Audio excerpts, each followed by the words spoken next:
Di ba parang ginigisa lang nila sa sarili lang mantika yung bill na ginawa nila knowing Chair Sia is from political clan din?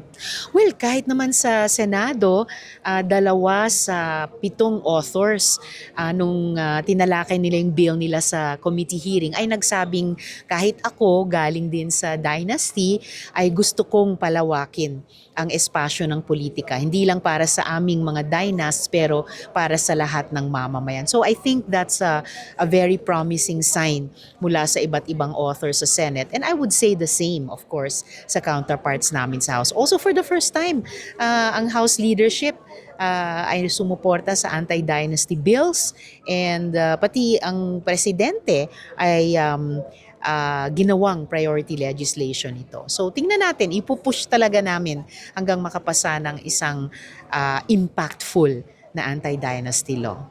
Okay po, thank you po. Thank you. Thank you.